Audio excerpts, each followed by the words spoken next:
কেন মুসলমান আজকে এত নির্যাতিত? কেন এত রক্ত ঝরতেছে? আবাবিল শুধু আকাশে কেন ঘুরে বেড়াইতেছে?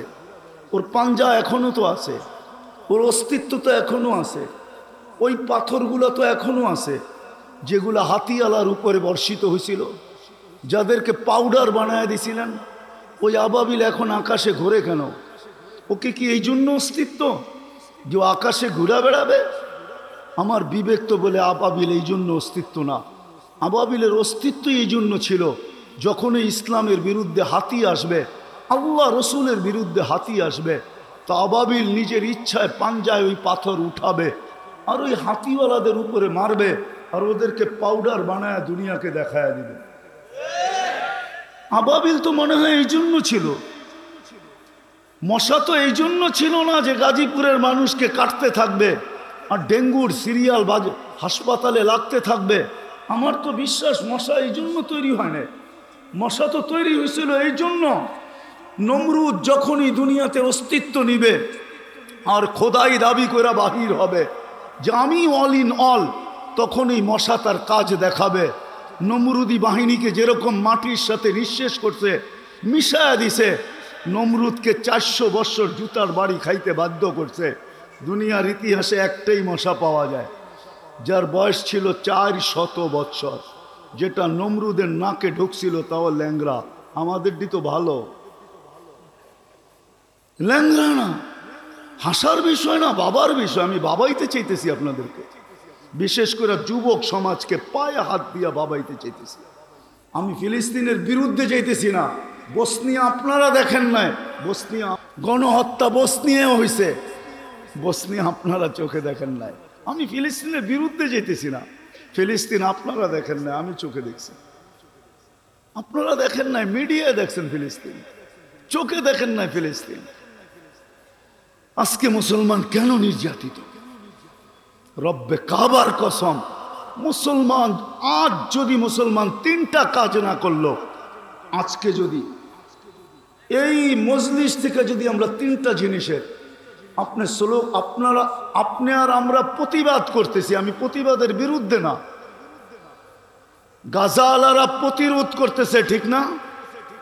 সত্য তো? আরে বলেন না, হা না না। আর আমরা কি করতেছি? কি করতেছি?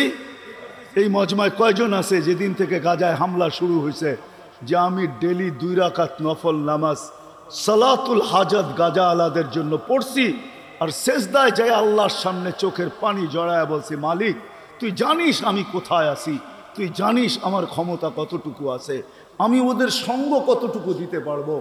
মালিক আমি তো যাইতেও পারবো না, সঙ্গ দিতে পারবো না, আমার হাত পাও বাঁধা, শুধু মুখটা খোলা, আমি প্রতিবাদ করতে পারি, কিন্তু মালিক আমি প্রতিবাদের সাথে সাথে 2 রাকাত সালাতুল হাজত পড়া তোর দুয়ারে আর্তনাদ করতেছি, মালিক তুই একটু মেহেরবানি করে নাই মাস। কয়জন হাত উঠাইতে পারবেন? প্রতিবাদী স্লোগান দিতে তো অনেক অভ্যস্ত, ঠিক না? বলেন কয়জন হাত উঠাইতে পারবেন? হুজুররা সহ বলেন। রাগ হয়ে গেলেন? হ্যাঁ, পায়ে হাত রাখি রাগ হইলে। রাগ হয়ে গেলেন? উচিত ছিল আমাদের ওই দিন থেকে, রাত্রটা যখন হয় তখন গাজাওয়ালাদের ঘুম হারাম হয়ে যায়, হারাম। একই তো শরীর ছিল, আল্লাহর রসুল তো বলছে এক শরীরের মতো মুসলমান। শরীরের যেই কোনো অঙ্গে ব্যথা হইলে সারাটা শরীর কাতরাইতে থাকে। গাজায় মানুষ রাত্রে ঘুমায় না, আপনি বাংলাদেশে ঘুমান তো ঘুমান কি কইরা? আজ 15 রাত্রেই যদি বাংলাদেশের 12 কোটি মুসলমান আল্লাহর কাছে সেজদায় পড়া কাঁদতে থাকতো, হতে পারতো কারো সেজদা আরো সে যায় হিট করতো, হিট। কারো সেজদা আরো সে যায় হিট করতো, আরো সেই বলতো আমার এখানে হিট করে কে? তো আল্লাহ বলতো গাজার জন্য করতেছে। হতে পারতো আরো সে বলতো মালিক তাইলে তাকান না। একজনও তো হাত উঠাইতে পারলেন না। আরেকটা বলবো না, তাই সেটাও পারবেন না। উচিত ছিল আমাদের ডেলি 2 রাকাত নফল পড়া, সালাতুল হাজত পড়া। শুধু প্রতিবাদী আমরা বিশ্বাসী, ঠিক না? বাস্তব বললেই আমরা ভালো না, ঠিক না? অনেকে আমাদের বিরুদ্ধে লেখে, ওনারা ভালো না। দিলে আসলো, এই জন্য বলতেছি। কি উচিত ছিল না ছিল না? বলেন কি বলে? ওয়াস্তাইনু বিসসবরি ওয়াসসালাহ, কোরআনের হুকুম না হুকুম না? হ্যাঁ, উচিত ছিল। কে কে আজকের থেকে পড়বেন? হাত উঠান। হ্যাঁ, ওয়াদা পাক্কা? আল্লাহ কবুল করুক নামাজ। উচিত ছিল আমাদের ডেলি 1 টাকা গাজার জন্য সদকা করা। আর সদকা তো তারুদ্দুল বালা। মালিককে নামায় নিয়ে আসেন না, আপনি কতক্ষণ লড়বেন? খুলিকাল ইনসানু যায়ীফা ওয়া হুয়াল কাবিয়ুল আজিজ। শক্তিশালীকে নামায় নিয়ে আসেন না। 1 টাকা কয়জন সদকা করছি? উচিত ছিল ডেলি 1 টাকা সদকা করা। নিয়ত করেন 1 টাকা ডেলি গাজার নামে সদকা করেন, যে আল্লাহ গাজার মুসলমানদের জন্য, ফিলিস্তিনের মুসলমানদের জন্য, সারা দুনিয়ার মুসলমানের জন্য 1 টাকা সদকা করলাম। রব্বে কাবার কসম, হতে পারে আপনার সদকা এতটুকু পাওয়ারফুল হবে যে এইখান থেকে উঠবে আর ইসরায়েলে যে অ্যাটম বোম হয়ে পড়বে। বিশ্বাস হয় না? না, মনে হয় না। কেন? ইতিহাস পড়ি না তো কোত্থেকে হবে? ইতিহাস যদি পড়তাম তাহলে বুঝতে পারতাম যে হ্যাঁ, কারো না কারো সদকা এরকম পাওয়ারফুল হইতে পারে যে এইখান থেকে উঠবে, 1 টাকা উঠবে আর গাজায় যে অ্যাটম বোম হয়ে পড়বে। সারা দুনিয়া তাক লেগে যাবে, এটা কোত্থেকে আসলো? একটা জিনিস আমাদের ভাবার সময় চলে আসছে, যদি আর ভাবতে না পারলাম তাহলে হইতে পারে পানি মাথার উপর দিয়ে গড়ায়া যাবে। ওই হাদিস সত্য হবে, ওই হাদিস সত্য হওয়ার দিকে চাইতেছে কিনা জানি না, কিন্তু ওই হাদিস সত্য হবে। আল্লাহর রসুল বলছিলেন যে এক সময় আসবে সারা দুনিয়ার সমস্ত বেদিনী শক্তি মুসলমানকে দুনিয়ার থেকে নিঃশেষ করার জন্য, সুস্বাদু খানার জন্য যেরকম মানুষ দস্তরখানে ভাঙ্গা পড়ে, এরকম সারা দুনিয়ার মানুষ ভাঙ্গা পড়বে। তো সাহাবা জিজ্ঞাসা করছে, ইয়া রাসূলুল্লাহ, ওই দিন কি আমাদের সংখ্যা কম হবে? তো বলছে, না, তোমরা সংখ্যা অনেক হবে। আজকে 200 কোটি মুসলমান, কিন্তু আজকে যতটুকু মুসলমান নির্যাতিত, আজকে যতটুকু মুসলমান নিষ্পেষিত, আজকে মুসলমান যতটুকু ঘৃণিত, আজকে মুসলমান যতটুকু ধিক্কিত, আজকে মুসলমান যতটুকু অবহেলিত, আজকে মুসলমান যতটুকু লাঞ্ছিত, 50-60 বছর আগে 200 কোটি ছিল না। মনে হয় বর্তমানের তুলনায় মুসলমান 100 গুণ কম লাঞ্ছিত ছিল, বঞ্চিত ছিল, দীক্ষিত ছিল, ঘৃণিত ছিল, কম ছিল। কিন্তু আজকে যতটুকু এতটুকু ছিল না। আমি কি বুঝাইতে পারতেছি? খোদার ওয়াস্তে আওয়াজ করেন না। যে যেই অবস্থায় আছে দাঁড়ায় থাকেন, অসুবিধা কি? কেন আওয়াজ করতেছেন আপনারা? দিনই কথা, কিন্তু এত বড় মজমা আসছে, যদি কিছু না নিয়ে যাইতে পারে দিলের খোরাক, তাহলে এই মজমা তো হবে একটা, মনে করেন, প্রদর্শনী। যেমন আমাদের জীবনটা, মুসলমানের জীবনটাই এখন প্রদর্শনী হয়ে গেছে। বাস্তবতা বলতে কিছু নাই। আমি নিয়ে যাইতেছি আপনাদেরকে ওই দিকেই, অল্প সময়ের ভিতরে নিয়ে যাব। পায়ে হাত রাখি, আওয়াজ করেন না, বিলকুল চুপ হয়ে যান। কেউ দাঁড়ায় আছে, দাঁড়ায় থাকুক। সে যদি দাঁড়ায় শুনতে পারে, আপনার সমস্যা কি? আপনি দেখতে কষ্ট হয়, এটাই তো বলবেন। আজকে একটু মাইনা নেন যে দেখলাম না, এতটুকু কি মানা যায় না? এই জন্য আওয়াজ করতে হবে। আওয়াজ বন্ধ হয়ে গেলেই লাউড স্পিকারের আওয়াজ সবার কাছে পৌঁছবে। এতগুলা লোক যদি আওয়াজ করে, তো লাউড স্পিকার কি করবে বলেন? আপনারা চিল্লানি শুরু করেন, দেখেন লাউড স্পিকার হাওয়া, ওর চিৎকার কোনো কাজে দিবে না। তো যেটা বুঝাইতেছিলাম, যে আজকে যতটুকু মুসলমান নির্যাতিত, নিষ্পেষিত, দীক্ষিত, ঘৃণিত, অবহেলিত রব্বে কাবার কসম, হাত্তাকে যেই আল্লাহ আমাদেরকে মুসলমানের ঘরে সৎ ইচ্ছায় অস্তিত্ব দিলেন, আজকে ওই মুসলমান পর্যন্ত ভাবে যে আমি মুসলমানের ঘরে জন্ম নিলাম কেন? কি ভাবে না? অস্বীকার করতে পারবেন? ও নিজে পর্যন্ত বলে আমি কেন মুসলমানের ঘরে জন্ম নিলাম, আমাকে কেন মুসলমানের ঘরে জন্ম দিল? যে আল্লাহ সদিচ্ছায় মুসলমানের ঘরে অস্তিত্ব দিয়েছেন। সত্য এটাই, আপনি আজকে ভাবতে পারেন যে ইসলামের মূল্যবোধ আপনার কাছেও নাই, যাকে আল্লাহ মুসলমানের ঘরে সৎ ইচ্ছায় অস্তিত্ব দিলেন। মাইয়ুরিদিল্লাহু আইয়াহদিয়াহু ইয়াশরাহ সাদরাহু লিল ইসলাম, যে আল্লাহ ইসলামের জন্য আপনাকে নির্বাচিত করলো, ইলেকশনে না সিলেকশনে, আল্লাহর কুদরতি হাত দিয়া নির্বাচিত করলো। ওই মুসলমানের যুবক ভাবে যুবক, যুবতী ভাবে নারী ভাবে পুরুষ ভাবে, শিক্ষিত ভাবে অশিক্ষিত ভাবে যে আমাকে আল্লাহ মুসলমানের ঘরে অস্তিত্ব দিল কেন? যদি এটা না ভাবত তাইলে সৃষ্টির সেরা ধর্ম ইন্নাদ-দীন ইনদাল্লাহিল ইসলাম, ইসলাম একমাত্র মনোনীত ধর্ম, তাইলে ও বিজাতির এশকে পড়ল তো পড়ল কেন? বিজাতির মতো পোশাক কেন, চাইল কেন, চলন কেন, উঠা কেন, বসা কেন, শোয়া কেন, ঘুমানো কেন, খাওয়া কেন, গোসল কেন, কাপড় কেন, চুপড় কেন, বিয়া কেন, শাদি কেন? প্রত্যেকটা জিনিস বিদাতির স্টাইলে আমরা অভ্যস্ত। নাইলে 14 তারিখ কি মুসলমানের কালচার? মুসলমানের কালচার তো হইল 365 দিন তুমি যাকে ভালোবাসো তাকে 365 দিন তুমি ফুল দিবে। বিজাতির তরিকা হইল 364 দিন জুতা মারবা, একদিন শুধু একটা ফুল নিয়ে দিয়া বলবা ইউ আর মাই হানি, তুমি আমার মধু। এটা তো বিজাতির তরিকা ছিল না। বিজাতির তরিকা তো হলো বৎসরে একদিন। কয়দিন? আর মুসলমানের তরিকা 365 দিন।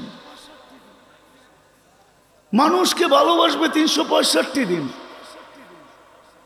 বিজাতির মুসলমানের উচিত তো ছিল যে 31st নাইট যেদিন আসবে ওই দিন সারা দুনিয়ার মুসলমান মসজিদে আল্লাহর কাছে সেজদায় পড়া দোয়া করতে থাকবে, আল্লাহ সামনের যেই বৎসরটা আসতেছে 12টা 1 মিনিটে আল্লাহ ওইটা যেন মঙ্গল নিয়ে আসে, অমঙ্গল না নিয়ে আসে, এই দোয়ার ভিতরে 31st নাইটকে স্বাগত জানাবে। মুসলমানের রীতি তো এটা ছিল না যে প্রত্যেকটা বাড়ির ছাদকে 31st নাইটের প্রত্যেকটা বাড়ির ছাদকে 31st নাইটকে বিজাতির মতো স্বাগত জানানোর জন্য স্টেজ বানায় ফেলবে।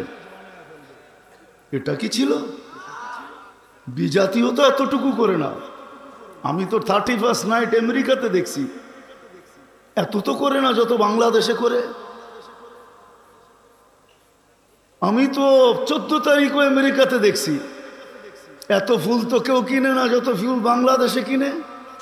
ওরা তো বেশির থেকে বেশি একটু দেখা হলো, গালে গাল লাগাইলো আর একটা মুচকি হাসি দিয়া কইলো ইউ আর মাই হানি, বাস এতটুকুই শেষ। মনে হয় গাজীপুরের মানুষ আমাকে নতুন করে বুঝাইতে চাইতেছে, ঠিক না? দুনিয়া ঘুরা তো দেখা ফেললাম, আমরা তো অতিরঞ্জিত। কেন? গাজীপুরের মানুষকে ভাবাইতে চাইতেছি, চিন্তায় বাধ্য করতে চাইতেছি, দিলের ভিতর থেকে বলতেছি, দিলের ভিতর থেকে। আমি বক্তা না, আমার আগে মিজানুর রহমান সাইদ সাহেব পড়ে গেছেন, বাংলাদেশের গ্র্যান্ড মুফতি। ওনার পরে আর কথা বলার সুযোগ নাই। বসছি যখন তাইলে দুটা কথা বলেই যাই, লম্বা হবে না, ধ্যান দিয়া শুনলে আশা করি বুঝে আসতে পারে। মশা তো এই জন্য তৈরি করছিলেন আল্লাহ, যে নমরুদি বাহিনী যখনই দুনিয়াতে আসবে তাকে নিঃশেষ করার জন্য। চিৎকারের ফেরেশতা তো এই জন্য তৈরি করেন নাই যে ও জীবনে একবার চিৎকার দিবে আর নাকে তেল দিয়ে ঘুমাবে। চিৎকারের ফেরেশতা তো এই জন্য তৈরি করছিলেন, যখনই মানুষ যখনই মানুষ প্রযুক্তিতে মাতাল হয়ে যাবে, মাতাল, আজকে যেরকম আমরা প্রযুক্তিতে মাতাল, তখনই চিৎকারের ফেরেশতা চিৎকার দিয়ে সবার আকলকে ঠিকানায় আনবে। এই জন্য চিৎকারের ফেরেশতা ছিল।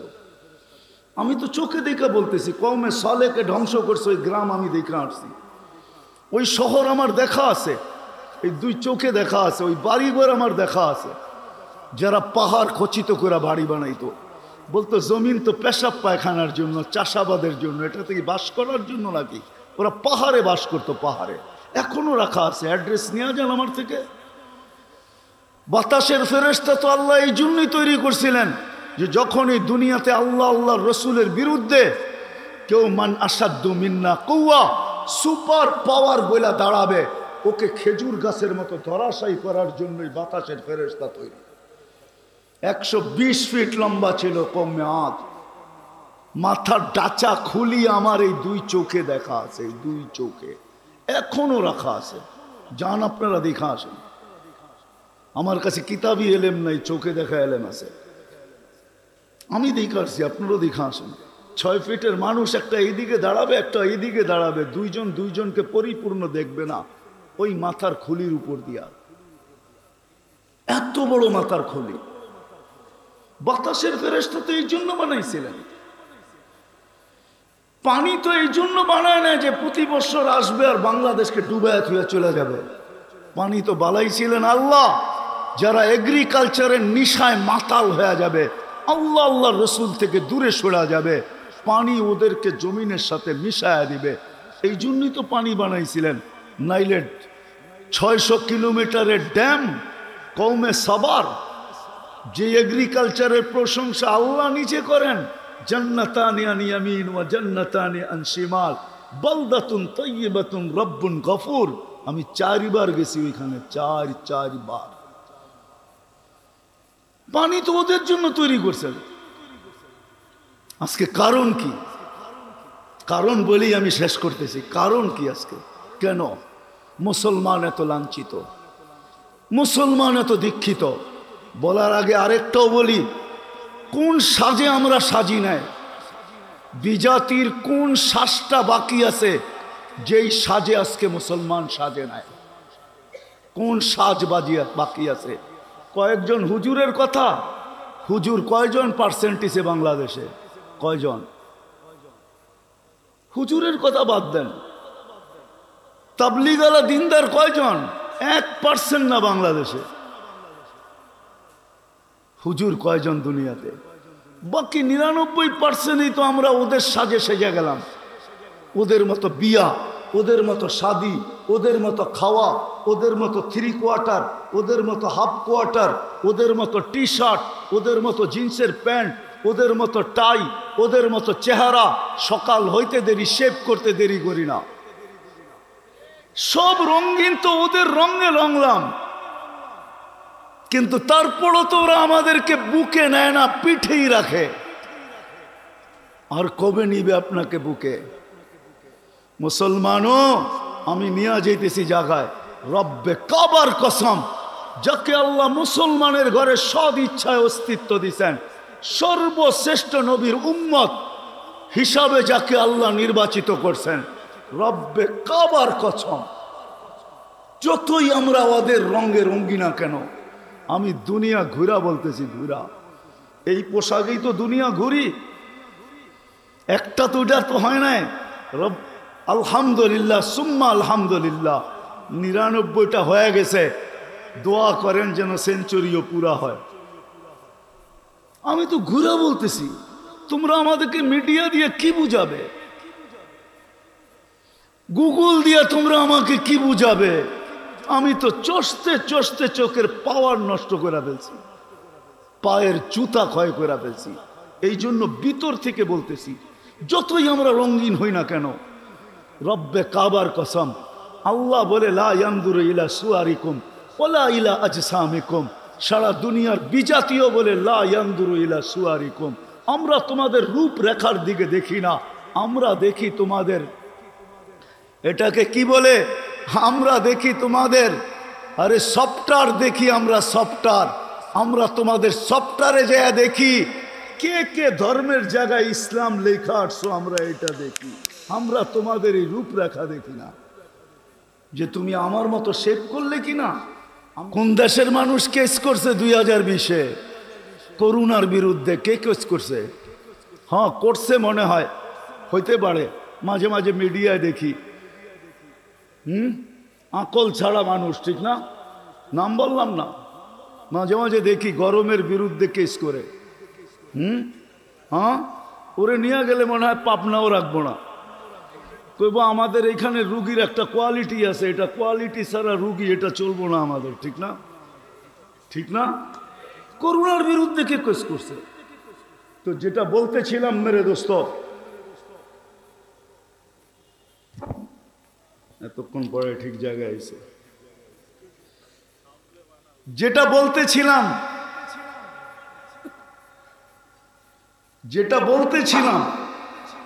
বলতেছিলাম যে যাকে আল্লাহ মুসলমানের ঘরে সদ ইচ্ছায় অস্তিত্ব দিছে আর মুহাম্মদুর রাসূলুল্লাহর উম্মত বানাইছে।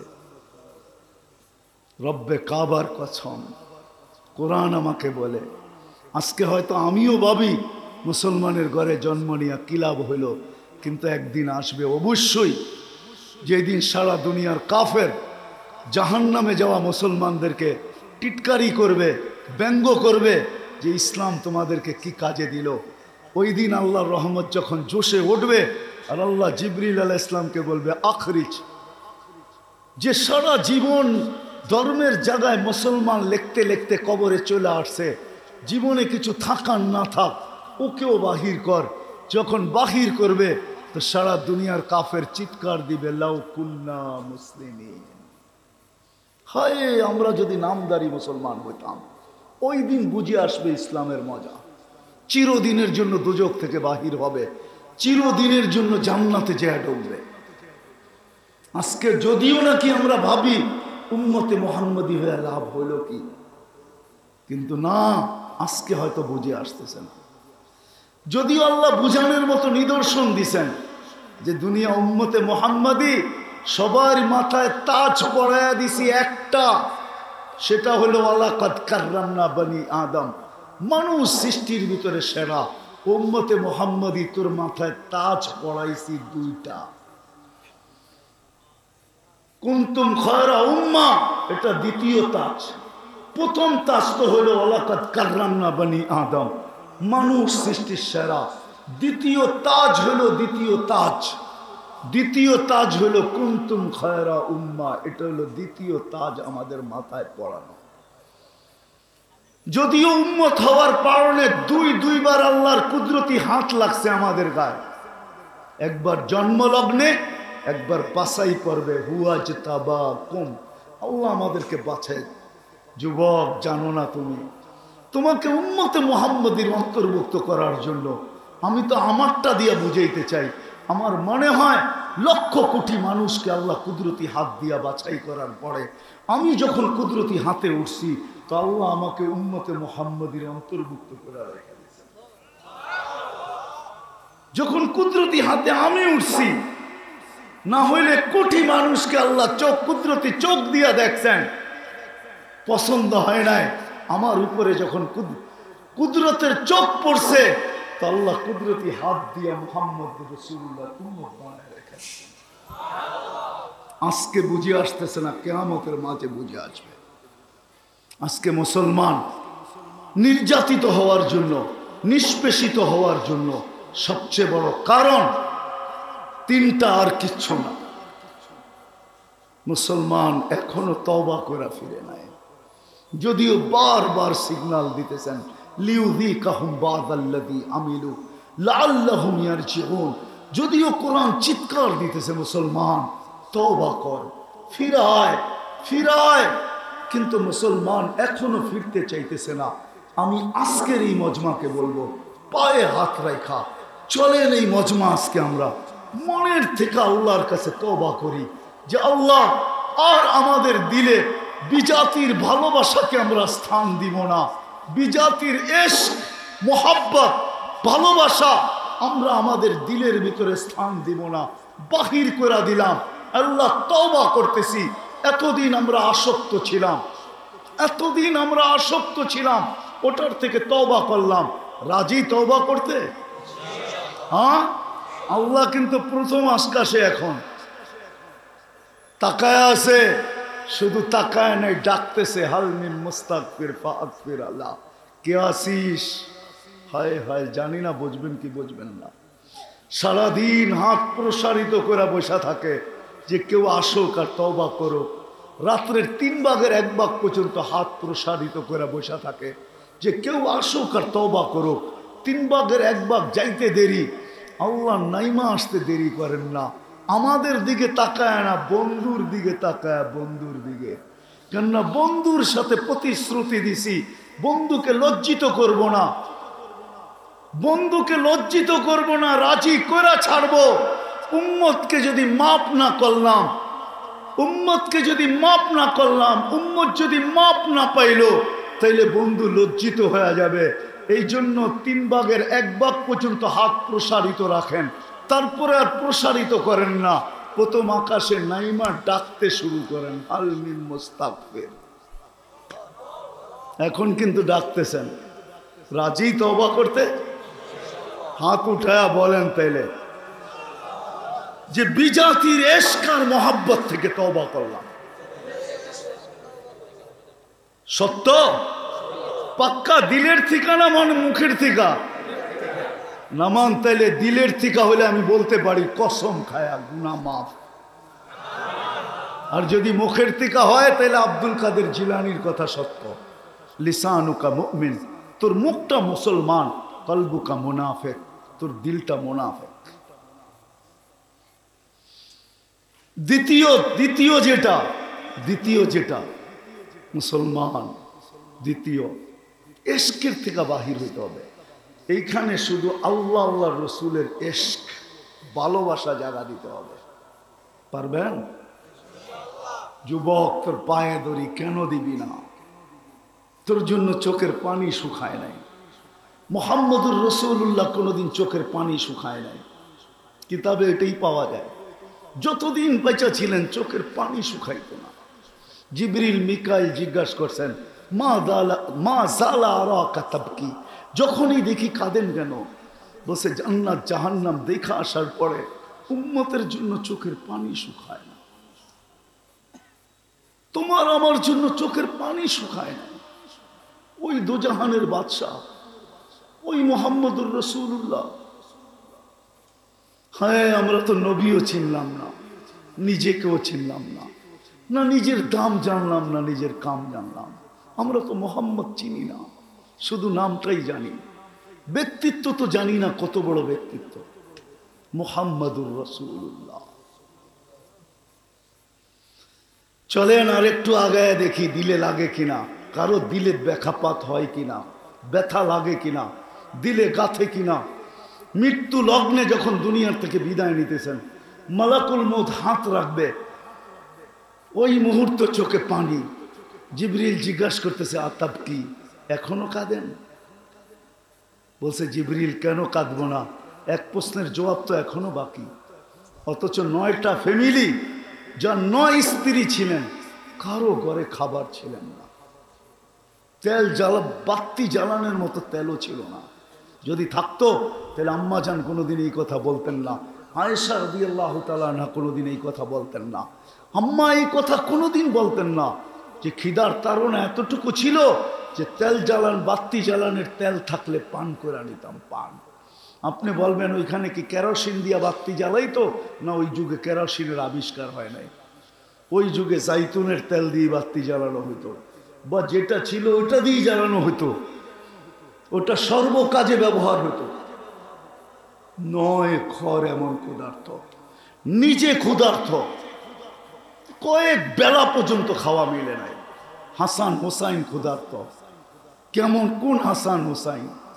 যার জন্য চোখের পানি নাই, যেটা জানতেন বইলা দিয়া গেছেন, আমার এক নাতিকে, হোসাইনকে, হাসানকে আমার উম্মত 20 দিয়া কতল করবে, 20 দিয়া বইলা গেছেন। হোসাইনকে আমার উম্মত কারবালায় জবা করবে, জবা। তারপরে এদের জন্য কাঁদেন নাই, না ফাতেমা না আলীর জন্য, জিজ্ঞাসা করছে কেন কাঁদেন? কয়েক প্রশ্নের জবাব বাকি। ফামান লিবাদি লি উম্মতি, আমার পরে আমার উম্মতকে কে দেখা রাখবে? জানি না আপনাদের ভিতরে দিল আছে কিনা, দিল ফাটা যাবার কথা। আমার পরে উম্মতকে কে দেখা রাখবে? কে পাহারা দিবে? কে চৌকিদারি করবে? কে বুকে লাগায় রাখবে? কে আমার উম্মতকে সান্ত্বনা দিবে? আল্লাহ জবাব দিছে, লা আতরুকু উম্মাতাকা ওয়াহদা, আপনার উম্মতকে আমি দেখা রাখবো, আমি। আপনি আসেন। তখনই বলছে মালাকুল মউত ইদান ইলা রফিকিল আলা, তাইলে আল্লাহর সান্নিধ্যে যেতে পারি, কাজ শুরু করো। হায় হায় হায়, যে কবর থেকে ওইটা প্রথম জিজ্ঞাসা করবে, জিবরিল আইনা উম্মতি, আউয়ালু মান ইয়ানশাকুল আরদ ফাহুয়া মুহাম্মাদুর রাসূলুল্লাহ, সর্বপ্রথম জমিন ফায়রা যে উঠবে উনি হলেন মুহাম্মাদুর রাসূলুল্লাহ। উঠেই বলবে আমার উম্মত কোথায়? জিবরিল বলবে এখন পর্যন্ত কেউ ওঠে নাই।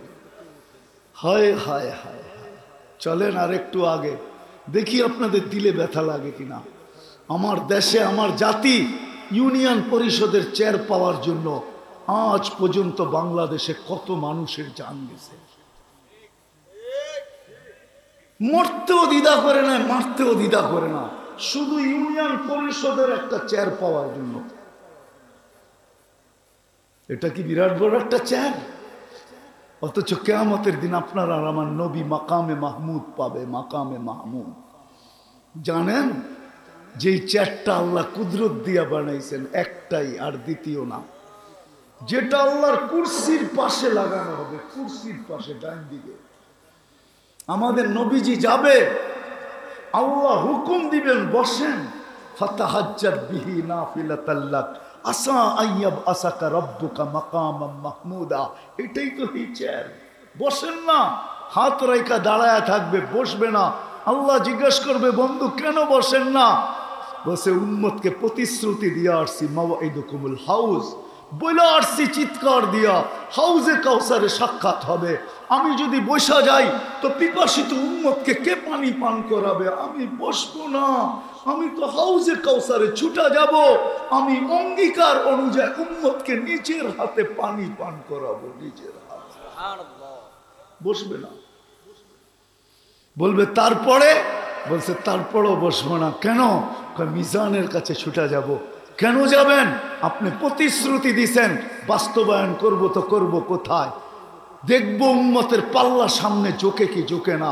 যদি না ঝোঁকে তো আপনি বলছেন সালতু তা, চাইলে নাকি দিবেন, ওইখানেই চাওয়ার হাত উঠায় দিব। আপনি বলছেন সাফি তু সাফা, সুপারিশ করলে মঞ্জুর করবেন, ওইখানে দাঁড়াই সুপারিশি লেটার লিখতে শুরু করব। আপনি বলছেন সাউফা ইউতিকা রাব্বুকা ফাতারদা, আমাকে রাজি করে ছাড়বেন, তো ওইখানে দাঁড়াই চিৎকার দিব, উম্মতের পাল্লা সামনে ঝোঁকে না, আমি রাজি হব না, না না না। আপনি বলছেন আমাকে লজ্জিত করবেন না, পাল্লার সামনে না ঢুকলে চিৎকার দিব, আমি কিন্তু লজ্জা পাব, আপনার অঙ্গীকার পুরা হবে না। বলছে তারপরে বসেন, বলছে তারপরেও বসবো না। কি করবেন? মিজানের কাছে, পুলসেরাতের কাছে চলে যাব, দেখবো উম্মত পার হইতে পারে কি পারে না। যদি পার না হইতে পারে, জীবনে যদি একবারও দুরুদ পড়া থাকে, তো চেষ্টা করব দুরুদের গাঠি মাথায় দিয়া পার করায় দিতে। বলছে তারপরেও বসেন। বলছে বসবো না, আমি তো 3 জায়গায় ছুটতে থাকবো, দৌড়াইতে থাকবো। নাইলে ইবনে আব্বাস জিজ্ঞাসা করছেন কিয়ামতের দিন কোথায় পাবো? বলে 3 জায়গার এক জায়গায় অবশ্যই পাবে, হয়তো হাউজে, না হয় মিজানে, না হয় পুলসেরাতে।